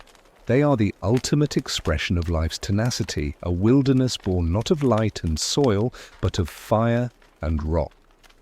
This deep wilderness operates on a different time scale and with a different logic. There are no seasons here, only the constant cold darkness, punctuated by the violent, life-giving energy of the vents. Predation is slow. Growth is glacial. A crab might take decades to reach full size. A sponge might live for millennia. It is a world of immense patience where the slow, steady accumulation of time is the true architect. This is the new face of Zealandia's wilderness. It is a world without horizons, where the landscape is vertical, where the sky is a ceiling of water a kilometre thick, and where the primary source of energy comes not from the sun in the sky, but from the heat of the earth below. It is a wilderness that asks us to expand our definition of the term. Wilderness is not merely the absence of humans. It is the presence of a system that operates by its own ancient, independent rules. The sunken continent, in its silence, has become a sanctuary for this different kind of wild. It is a reminder that life is not a surface phenomenon. It is a planetary force, one that can paint a forest in the crushing darkness just as readily as it can in the light, one that can build its cities on the slopes of submerged volcanoes just as it can in river valleys. Zealandia's wilderness is a lesson in humility and a testament to the beautiful, strange, and enduring versatility of life itself. We have journeyed through the geology, the biology, the history of Zealandia. We have seen it as a scientific fact, a sunken world, a living laboratory. But now we must surface for a moment and step into a different kind of realm, one governed not by the laws of physics, but by the laws of nations. A realm of charts, treaties, and quiet, persistent questions. for the discovery of a new continent, even a drowned one, raises a profound and very human dilemma. Who does it belong to? In a world mapped, measured and divided, a new piece of land is not just a geological specimen, it is a political entity. It represents potential territory, resources and strategic advantage. So where does a continent that is 94% submerged fit into our world of borders? The primary rulebook for this question is the United Nations Convention on the Law of the Sea, or UNCLOS. This vast and complex treaty is, in essence, the constitution for the world's oceans. It provides the framework for how nations can claim rights over the sea and what lies beneath. And it draws a crucial, if simple, line in the water, the Exclusive Economic Zone, or EEZ. An EEZ gives a coastal state special rights to explore and use the marine resources both in the water and on and under the seabed up to 200 nautical miles from its shoreline. This is why the map of Zealandia is not a blank slate. New Zealand and Australia, along with smaller island territories like New Caledonia, governed by France, already have vast EEZs that extend over large portions of the continent. The peaks of Zealandia that remain above water have in effect cast very long shadows across the seabed. But what about the parts of the continent that lie beyond the 200 nautical mile limit of any current land? This is where the legal waters become deeper and more intriguing. UNCLOS provides a mechanism for a coastal state to extend its rights beyond the standard EEZ. It is called the Extended Continental Shelf Claim. A nation can make a submission to the UN demonstrating through detailed geological and geophysical data that the submerged seabed beyond its EEZ is a natural prolongation of its own continental landmass. It is, in effect, proving that the underwater territory is legally part of its continent, not part of the international deep seabed. This is precisely what New Zealand and Australia have done with great success. They have presented the evidence. We have discussed the seismic data, the rock samples, the satellite gravity maps to prove that the vast submerged plateaus of Zealandia are the natural prolongation of their territories. In doing so, they have secured sovereign rights over an additional millions of square kilometers of seabed. They have not claimed the water column above, which remains international waters, but they have secured the rights to the resources on and beneath the seafloor. This process is a quiet diplomatic triumph of geology. The ancient rocks of Zealandia have been used as evidence in a modern legal forum, and they have won. The continent, in a legal sense, is being partitioned.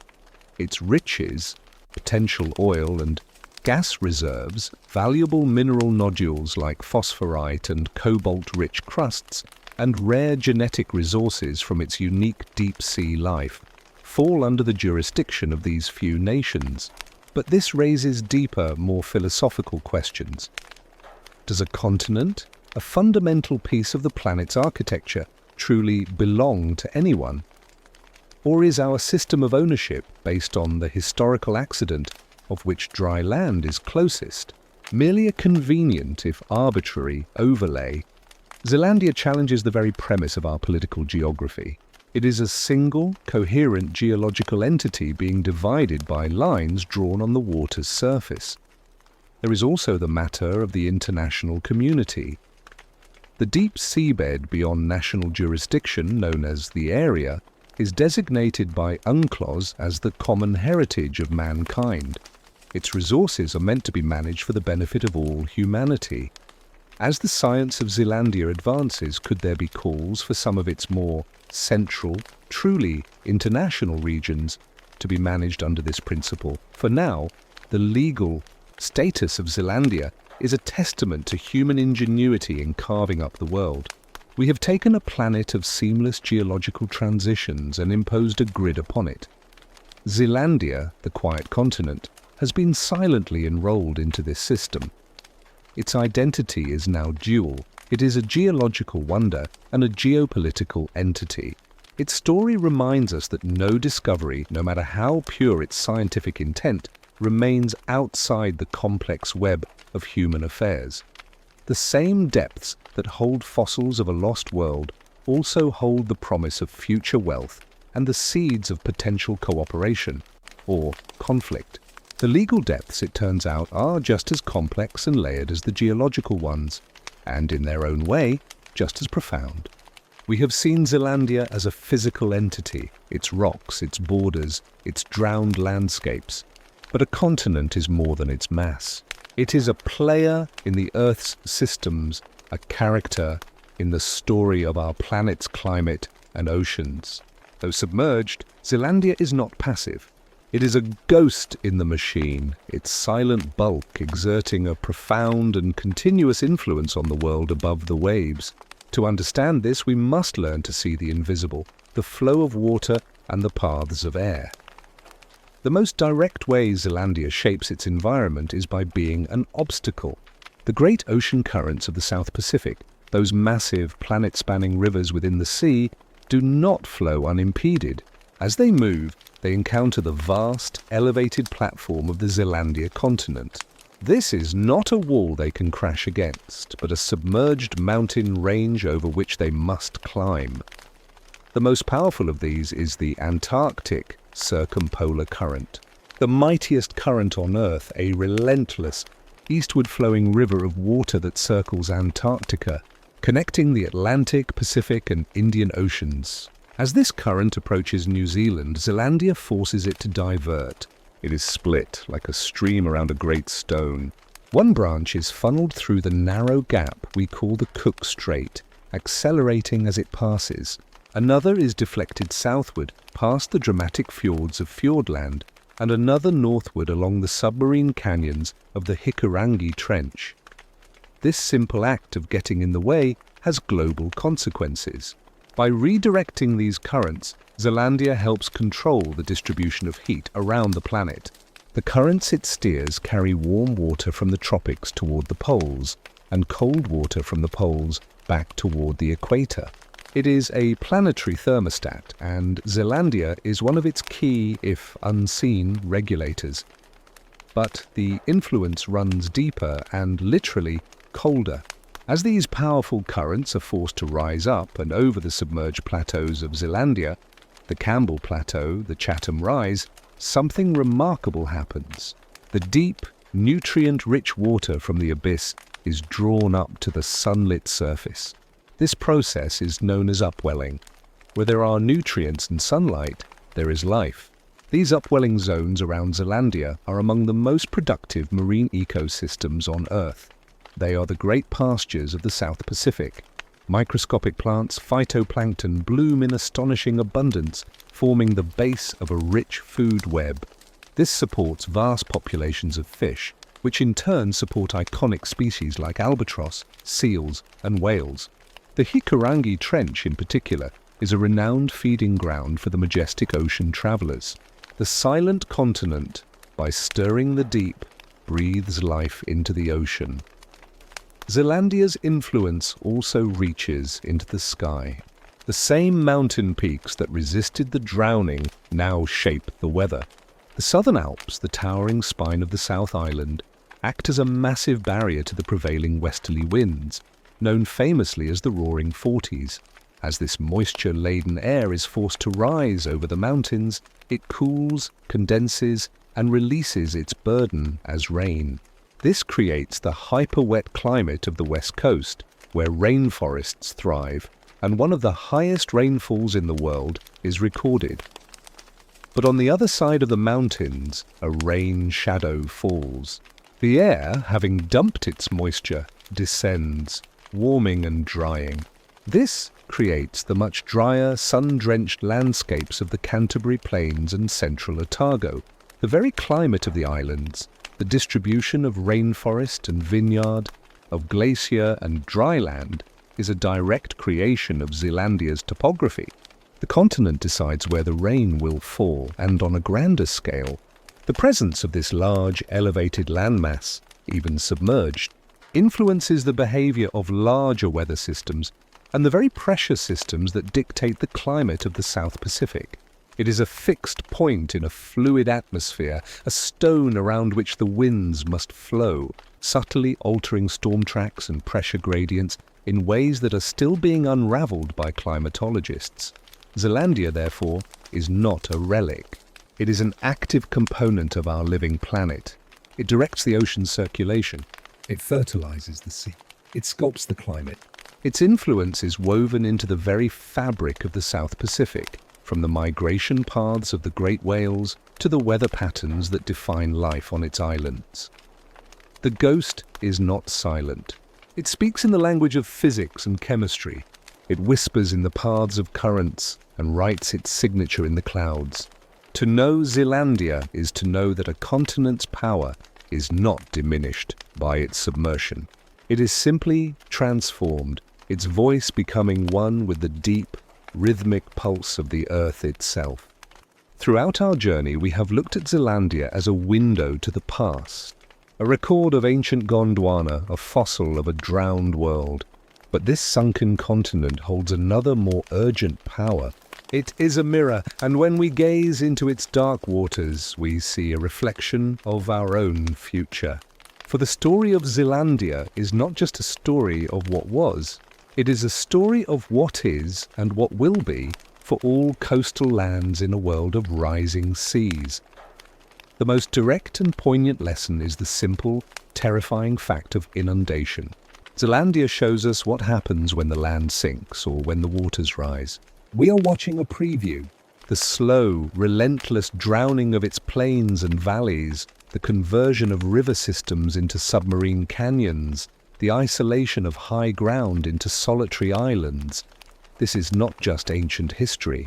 It is a slow-motion rehearsal for what is beginning to happen now along the coastlines of every continent on Earth. As our planet warms and polar ice melts, global sea levels are rising. The process is, from a human perspective, slow, but from a geological one, it is breathtakingly fast. And the first lands to be affected are the low-lying ones. The river deltas, the coastal plains, the sprawling populous cities built on reclaimed land. These are the modern equivalents of Zealandia's lost heartlands. The continent stands as a stark, billion-year-old warning. This is what the ocean does to land that cannot stay above the waves. But Zealandia is more than just a symbol of drowning. It is a precise scientific instrument for understanding the mechanics of sea level change. The sediment layers on its submerged plateaus are a perfect natural archive. As sea levels have risen and fallen over millions of years with the pulse of the ice ages, each cycle left a distinct signature in the mud. By drilling into these layers, scientists can reconstruct the rate and magnitude of past sea level change with remarkable accuracy. This is not abstract knowledge. This data is fed into the climate models that predict our future.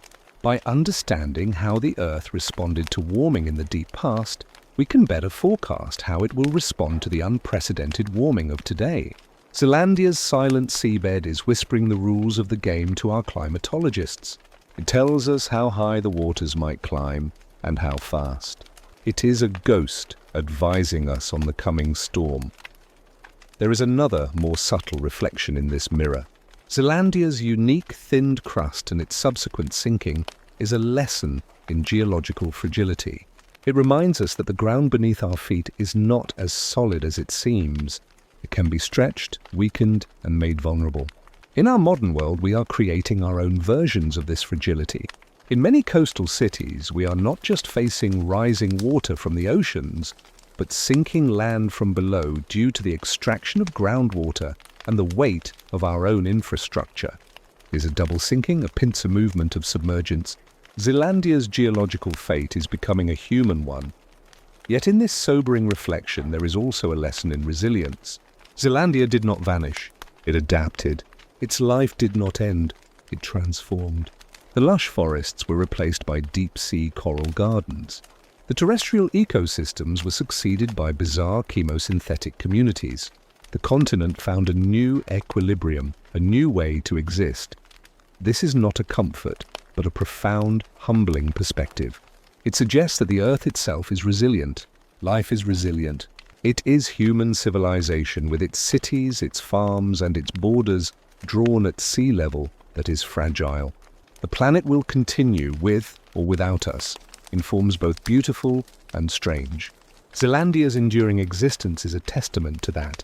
It forces us to ask not whether the Earth will survive our changes, but whether our way of life can survive the Earth's response. So when we look at Zealandia, we are not just looking at a lost world. We are looking at a possible future. A future of reshaped coastlines, of lost habitats, of human migration forced by the encroaching sea. But we are also looking at a future where the planet's deep, patient cycles continue. The mirror shows us our vulnerability, but it also shows us the immense, enduring power of the natural world of which we are only a part. The choice, then, is what we see in that reflection. Do we see an inevitable fate or a final stark warning? The continent, as always, is silent on the matter. It simply is. It holds up the mirror, and it is for us to find the courage to look. The recognition of Zealandia has done more than just add a new continent to our maps. It has broken a spell. It has shattered the old, comfortable certainty of the seven-continent model and opened a door to a much more complex and intriguing world. If one continent can hide in plain sight for centuries, submerged yet undeniable, then an inevitable question whispers in its wake. Are there others? Is Zealandia unique, or is it simply the first of the ghosts to be given a name? To answer this, we must return to the definition of a continent, the same criteria that brought Zealandia into the light. A large, elevated, coherent mass of buoyant continental crust with defined limits. With this new lens, geologists are now re-examining the ocean floors, looking not for new land but for old rock. And they are finding hints, fragments, suggestions that Zealandia may have company in the deep. One of the most compelling candidates lies in the Indian Ocean surrounding the islands of Mauritius and the Seychelles. Here, geologists have proposed the existence of a prehistoric continent they call Mauritia. The story is one of fragmentation. When the supercontinent Gondwana broke apart and India began its northward journey, it is believed that a long, thin sliver of continental crust was stretched, shattered, and scattered across the nascent Indian Ocean. The Seychelles, with their striking granitic mountains, are not volcanic islands. They are a clear fragment of this ancient continent. And on the island of Mauritius, scientists have found zircon crystals in the sand that are billions of years older than the island's volcanic basalt. The only explanation is that these ancient crystals are the eroded remnants of a buried continental fragment, a ghost lying beneath the young volcanic rock.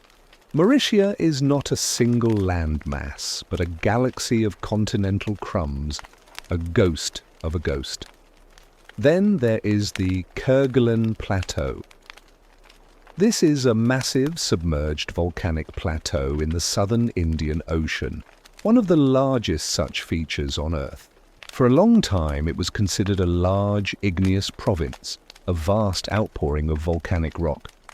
But parts of the Kerguelen Plateau have been found to be composed of continental crust. Drilling has recovered sediments and rocks that speak of a sub-aerial environment, a land with rivers and lakes that existed above water around 100 million years ago. It was never a full-sized continent, but perhaps a microcontinent, a large island that existed for a time in a young ocean, a transient piece of real estate that has since sunk beneath the waves. It is a phantom island on a continental scale. The story grows even more ancient and more fragmented as we look further back in time. Before Pangaea, before Gondwana, there were other supercontinents like Rodinia, which existed over 1 billion years ago. Their breakup would have scattered continental fragments across the globe, many of which would have been too small to remain buoyant, eventually succumbing to subduction or sinking into the mantle. Their traces are not found in maps of the seafloor, but in the isotopic signatures of the tiniest mineral grains, the zircon crystals that survive like stubborn dust from a forgotten world. These are the ghosts of ghosts of ghosts. So, are there more lost continents? The answer is nuanced. There are almost certainly no more vast, coherent continents of Zealandia's scale waiting to be discovered. The satellite gravity maps have seen to that. Our view of the ocean floor is now too complete, but the world is likely dotted with other Mauritius and Kerguelen's stretched, shattered, and submerged fragments of the ancient supercontinents from which our modern world was assembled. Zealandia has taught us that a continent is a state of being, not a state of elevation. It is about the essence of the rock, not the depth of the water above it. This new perspective transforms our planet from a collection of 7 familiar landmasses into a more complex and beautiful tapestry. A tapestry where the visible continents are merely the embroidered highlights on a fabric woven through with other, subtler threads. The threads of lost lands, sunken worlds, and continental phantoms. The discovery of Zealandia was not the end of geography. It was the beginning of a new, deeper kind of exploration. An exploration not for new lands, but for the lost pieces of our planet's memory. It invites us to see the Earth not as a finished painting, but as a palimpsest, a parchment on which the stories of countless geological ages have been written, one over the other, with the oldest stories lying just beneath the surface, waiting, like ghosts, for us to learn how to read them. And so we have reached the end of our journey. We have crossed the vast sunken plains of Zealandia, traced its fiery borders, met its strange life, and learned its ancient name. We have seen it as a scientific fact and a philosophical puzzle. But as we prepare to return to the world of the sunlit and the certain, let us pause for one last moment in the presence of this lost continent and consider the quiet wisdom it offers. There is a profound serenity in lost things. Not the sharp grief of a recent loss, but the gentle, weathered melancholy of something that slipped away long ago and has since made its peace with absence. Zealandia is the embodiment of this serenity. It does not rage against its drowning. It does not mourn its forgotten forests. It simply is a vast, silent presence, holding its history in the dark without the need for witness or applause. In our human world, we are conditioned to value what is visible, productive, and immediate. We build towards the sky. We measure progress in growth and noise. Zealandia stands in quiet contradiction to all of this. It is a continent that found its destiny not in rising higher, but in settling lower. Its power lies not in what it displays, but in what it conceals. Its story is not one of triumph, but of graceful surrender to forces greater than itself. In its submerged state, it teaches us the virtue of stillness, the dignity in endurance, and the hidden strength that exists in simply holding one's ground. Even if that ground is a kilometer beneath the waves, this continent is a lesson in scale. Our lives are fleeting, our civilizations but a blink in the eye of geological time. Zealandia reminds us of the deep, slow rhythm of the planet. Its story is measured in tens of millions of years. Its mountains rose and fell over spans of time that our minds cannot truly grasp. To contemplate it is to be humbled, and in that humility there is a strange comfort. Our own anxieties and strivings are placed in a much larger, calmer context. The world is ancient, and it will endure in forms we cannot imagine. Zealandia also reminds us that the map is never finished, that our knowledge is always provisional. For centuries, the greatest explorers and cartographers sailed right over it, unaware that a continent lay beneath their keels. The greatest truths are not always hidden in the distant stars. Sometimes they are lying in the dark, directly beneath us, waiting for us to develop the patience and the perspective to see them. It is a testament to the fact that the world still holds immense secrets, not as mysteries to be solved, but as wonders to be acknowledged. And what of its legacy? Zealandia is not a ruin.